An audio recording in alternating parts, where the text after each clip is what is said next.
जय श्री गुरुदेव, जय निताई, जय गौर, जय श्री श्री राधा विनोद, जय भक्तबृंद, जय भक्तिमती मायेदेर सबार चरणे आमार दंडवत प्रणाम।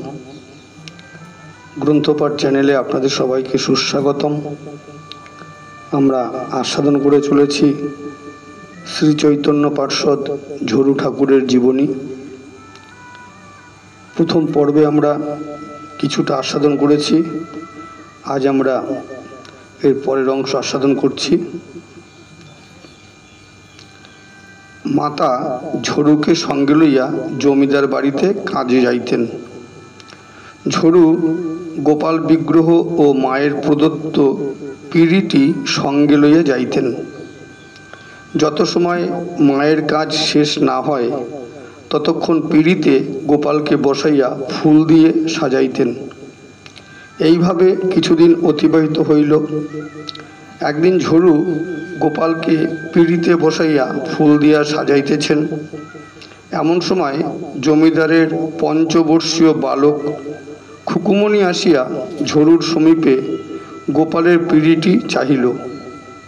झरु पिड़ीटी जमीदार पुत्रे दिया गोपाल के मस्तके धारण करत उपविष्ट रहिलेन। एदिके माता कार्य शेष करिया हस्तपद धौत करिते गेले जमीदार पुत्र आसिया झरुर मस्तक हईते गोपाल मूर्तिटी लइया पलायन करिल। गोपाल के निये जावाय झरु काँदिया उठिल।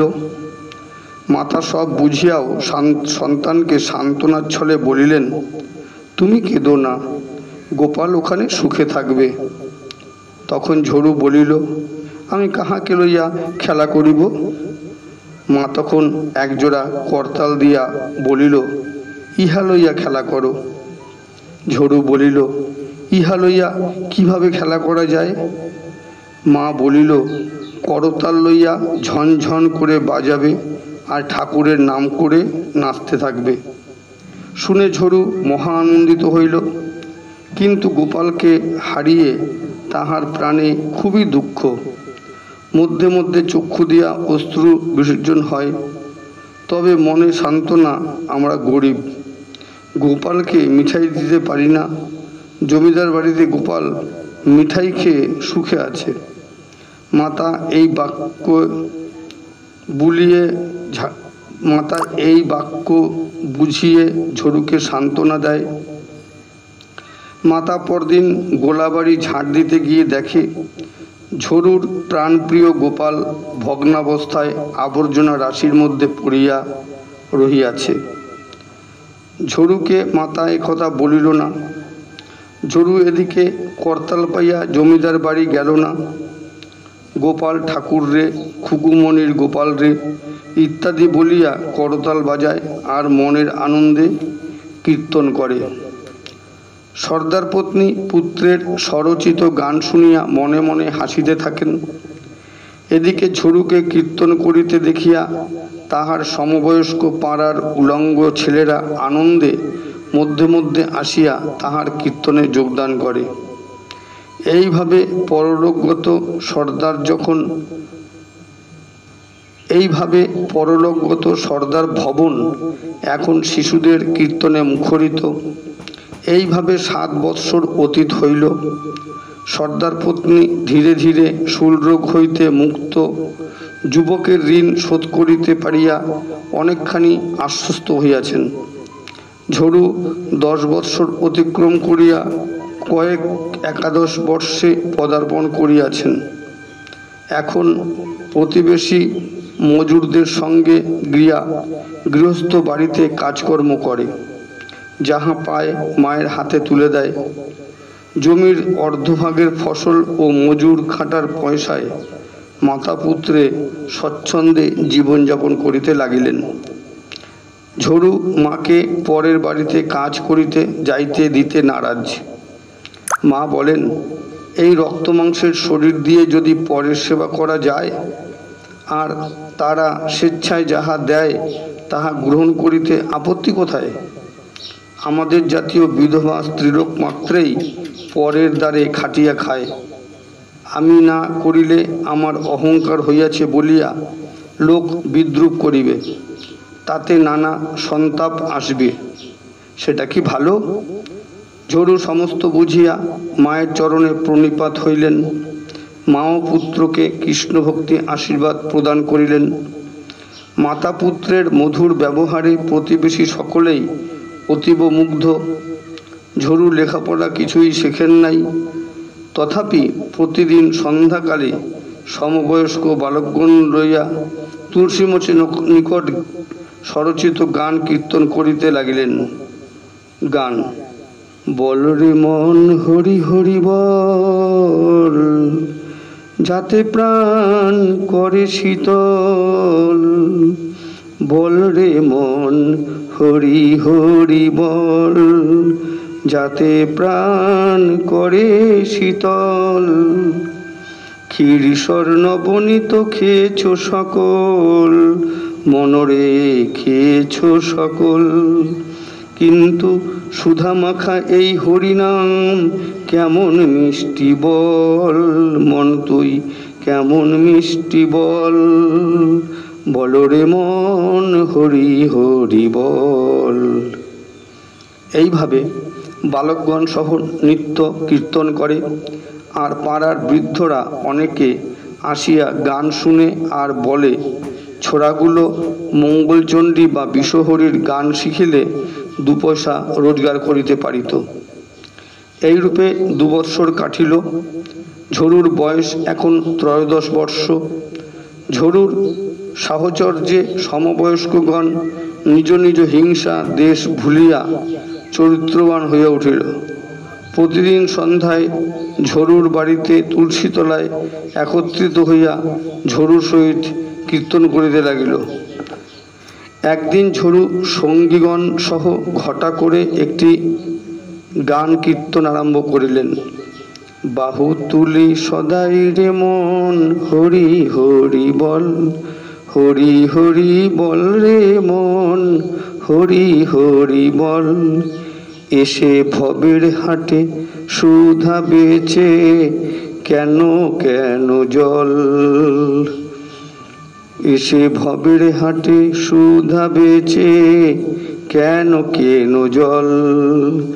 ইহ পরকালের ধন হরি নাম করো রে সম্বল, ওরে মন করো রে সম্বল।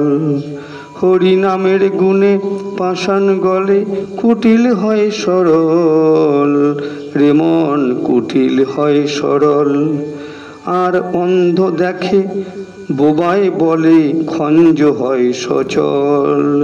আর অন্ধ দেখে বোবায় বলে খঞ্জ হয় সচল, রে মন খঞ্জ হয় সচল। ও মন হরি বলে যাও রে গোলে হও রে পাগল। ও মন হরি বলে যাও রে গোলে হও রে পাগল। ও মন হও রে পাগল। মন রে হরি বলে অবহেলে ভব পারে চলো। মন রে ভব পারে চলো। যাদের তরে খেটে খেটে রে হচ্ছ রে পাগল। যাদের তরে খেটে খেটে রে হচ্ছ রে পাগল। মন হচ্ছ রে পাগল। তারা অসময়ের কেহ নয় মন, তারা অসময়ের কেহ নয় মন, সময়ের সকল। মন রে সময়ের সকল। ধন জন পরিজন বলে মন করছো যাদের বল। ধন জন পরিজন বলে মন করছো যাদের বল। ঝরু বলে তা জানবি যখন তুলবি রে পটল। ঝরু বলে তা জানবি যখন তুলবি রে পটল। যখন তুলবি রে পটল। ঝরুর গান শুনে গ্রাম সম্পর্কে এক বৃদ্ধা পিসিমা বলিল, তোরা এখন এমন কি বয়স হয়েছে রে, পটল তুলবার গান ধরেছিস? তোদের এখন কি এমন বয়স হয়েছে যেসব পটল তুলবার গান ধরেছিস? তারপর একদিন সেই বৃদ্ধা পিসিমা ঝরুকে বিবাহ করিবার জন্য তার মাতাকে বলিলেন, পাছে ছেলে সন্ন্যাসী হয়ে যায়। সপ্তাহ কালো মধ্যে বিবাহ ঠিক হয়ে গেল।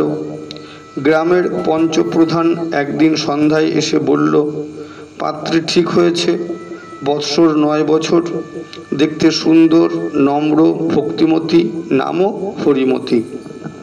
ছোট্ট বয়সে বাবা মারা গেছে, মা গরিব, পঞ্চ হরিতকি দিয়ে কোনো রকমে কন্যা সম্প্রদান করবে।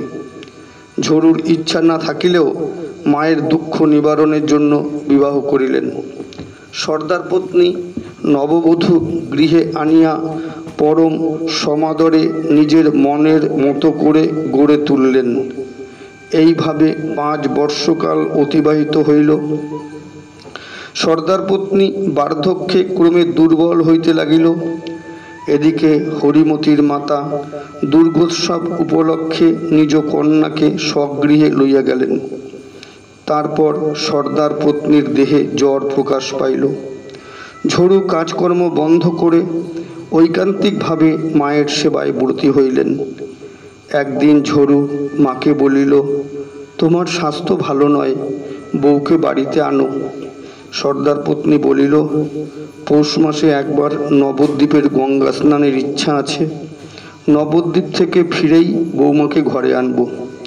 পৌষ সংক্রান্তিতে স্নানের জন্য ঝরু পিসিমাকে গৃহের রক্ষণাবেক্ষণের দায়িত্ব দিয়ে মাতাসহ নবদ্বীপে পৌঁছিলেন।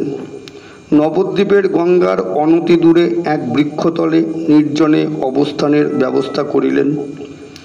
বৃক্ষতলে অবস্থানের যথাযোগ্য ব্যবস্থা করে নিজে বাজার আদি করে রসই করত মাকে ভোজন করাইয়া দিয়া নিজে ভোজন করিতে লাগিলেন। বস্ত্র দ্বারা তাবু করিয়া মাতাকে শয়ন করাইতেন আর নিজে দ্বার দেশে শয়ন করিতেন। পৌষ সংক্রান্তিতে স্নান করিয়া মাতা অত্যন্ত শীত বোধ করিতে লাগিল। বেলা বৃদ্ধির সঙ্গে সঙ্গে প্রচণ্ড শীত বৃদ্ধি পাওয়ায় আগুন করে মায়ের শরীরে গরম করার চেষ্টা করিতে লাগিলেন। মা কি খাইবে জিজ্ঞাসা করিলে মা বলিল, আমি কিছুই খাইব না, তুমি রসুই করিয়া ভোজন করো। ঝরু বলিল, তুমি আহার না করিলে আমি চিরাগুড় ভোজন করিব। শেষে ছেলের ভোজন কারণেই মাতা ভোজনের স্বীকৃতি প্রদান করিল। রসুই হইল। মাতা পুত্রের মন রক্ষায় নামমাত্র গ্রহণ করিলেন। ক্রমে সন্ধ্যা হইয়া রাত্রি আসিল। সর্দার পত্নীর দৈহিক অবস্থা ক্রমে খারাপ হতে লাগিল। মায়ের অবস্থা সঙ্গীন দেখিয়া ঝরু মায়ের মুখে গঙ্গা জল প্রদান করিয়া উচ্চৈঃস্বরে হরিধ্বনি করিতে লাগিল। মায়ের দেহাবসান ঘটিলে ঝরু নির্জন বৃক্ষতলে বসিয়া ক্রন্দন করিতে লাগিলেন।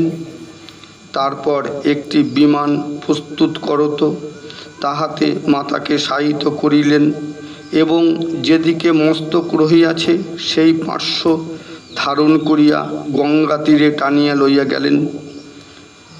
বিমান হইতে নামাইয়া যথাবিহিত কার্য সমাপন করত গঙ্গা জলে সমর্পণ করিলেন। ঝরু উচ্চৈঃস্বরে নাম সংকীর্তন আরম্ভ করিতে লাগিলেন। মাতার মৃতদেহটি গঙ্গার তরঙ্গে মিলাইয়া গেল। মায়ের দেহত্যাগে ঝরুর হৃদয়ে জীবনের অনিত্যতার বিষয়ে বিশেষ দানা বাঁধিল।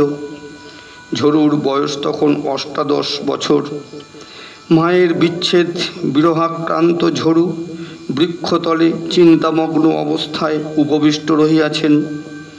এমন সময় দূর হতে মধুর নাম সংকীর্তন ধ্বনি তাহার কর্ণকুহরে প্রবিষ্ট হইয়া হৃদয়ের সকল তাপ বিদূরিত করত, নির্মল আনন্দে ভাবিত করিল। ক্রমে ক্রমে কীর্তন তাহার দিকে এগিয়ে আসতে লাগিল। এক দিব্যকান্তি মহাপুরুষ কীর্তনরত অবস্থায় গঙ্গা স্নান করিয়া তাহার সন্নিকটবর্তী স্থান দিয়া যাইতেছিল। সেই অষ্টসাত্ত্বিক ভাব বিভূষিত দিব্যকান্তি মহাপুরুষের সন্দর্শনে ঝরু এমনভাবে বিহ্বল হইলেন যে তাহার চরণ বন্দনা ভুলিয়া গিয়া তাহার দিব্য রূপ ও ভাব মাধুর্য উপভোগ করিতে লাগিলেন। এইরূপ ভাবাবেগে সহসা ঝরুর দেহে অষ্টসাত্ত্বিক ভাবের উদয় ঘটিলে ঝরু প্রেমে মূর্ছিত হইয়া ভূপাতিত হইলেন। কিন্তু যখন সংজ্ঞা পাইয়া গাত্রোত্থান করিলেন তখন সেই মহাপুরুষ আর সেখানে নাই। মহাপুরুষের অদর্শনে ঝরু নিজেকে মহা অপরাধী জ্ঞানে আকুল প্রাণে কান্দিতে লাগিলেন। বিরহ বিক্ষেপে মহাপুরুষদের পদরেণু বিভূষিত স্থানে অবোধ বালকের মতো গড়াগড়ি দিতে লাগিলেন। তারপর বৃক্ষতলে আসিয়া নিজের ভাগ্যকে বহুভাবে ধিক্কার প্রদান করত মাতার সযত্ন রক্ষিত পেটারিটি উন্মোচন করিলেন। পেটারি উন্মোচন করিয়াই দেখিলেন তাহাতে একটি গোলাকার দর্পণ, ক্ষুদ্র শ্রী রাধা কৃষ্ণের চিত্রপট ও আহ্নিক করিবার কিছু জিনিসপত্র। ঝরু এ যাবৎ কোনো দিন মাতাকে জপ আহ্নিক ও পূজা করিতে দেখেন নাই, তাই তাহার বিস্ময়ের সীমা রহিল না। মাতা কোনো দিন তাহাকে ওই পেটারিটি স্পর্শ করিতে দেয় নাই। ঝরু মহানন্দে ক্ষণকাল বিলম্ব না করিয়া এক ঘটি গঙ্গা জল আনয়ন করত। চিত্রপটখানির পূর্ব দিনের প্রদত্ত তুলসী সরাইয়া ভিজা ক্ষুদ্র গামছা দিয়া চিত্রপট মার্জন করত। ভক্তি সহকারে সচন্দন তুলসী প্রদান পূর্বক অর্চন করিলেন। চন্দন পাটা, চন্দন, একটি ছোট গামছা ও কিছু তুলসী নিত্য সেবার জন্য পেটারিতে সংরক্ষিত ছিল। পূর্বদিন আনিত 2টি কদলী, কিঞ্চিত গুড় ও 1 গ্লাস গঙ্গা জলে তুলসী প্রদান করিয়া ভোগ প্রদান করিলেন এবং মহাপুরুষের মুখোদ্গীর্ণ মহামন্ত্রে নামটি জপ করিতে লাগিলেন। কিছুক্ষণ পরে পুনরাচমনীয় প্রদান করিলেন। তারপর পূর্ব মতো পেটারির মধ্যে শ্রী রাধা কৃষ্ণের চিত্রপটটি শায়িত করিলেন। তারপর বাসনাদি ধৌত করত পেটারির মধ্যে রাখিয়া পেটারিটি বন্ধ করিলেন। ঝরু অশৌচান্ত কাল পর্যন্ত বৃক্ষতলে অবস্থান করিয়া মাতৃশ্রাদ্ধান্তে শ্বশুরালয় হইতে পত্নীকে সঙ্গে লইয়া স্বগৃহে প্রত্যাবর্তন করিলেন।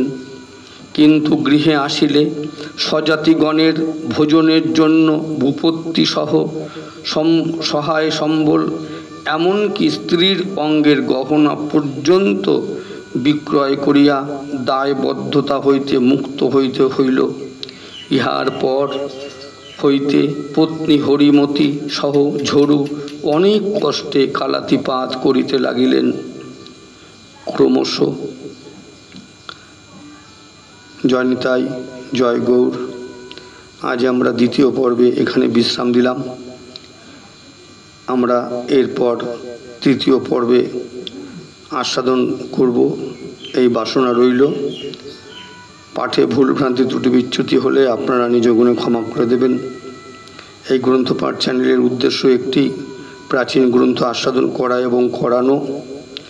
যদি ভালো লাগে তাহলে অন্যের মধ্যে লাইক করবেন, হরিবল। যদি ভালো লাগে তাহলে অন্যের মধ্যে শেয়ার করবেন, লাইক করবেন, কমেন্টস করবেন এবং এই প্রাচীন গ্রন্থ প্রচারে আপনারাও সহায়তা করবেন, যাতে এই প্রাচীন গ্রন্থগুলির প্রকৃত লীলাবলী সমস্ত ভক্তবৃন্দ মধ্যে প্রচারিত হয়। এটাই একমাত্র উদ্দেশ্য। জয় নিতাই, জয় গৌর, জয় রাধা শ্যাম সুন্দর, জয় ভক্তবৃন্দ, জয় ভক্তিমতী মায়েদের।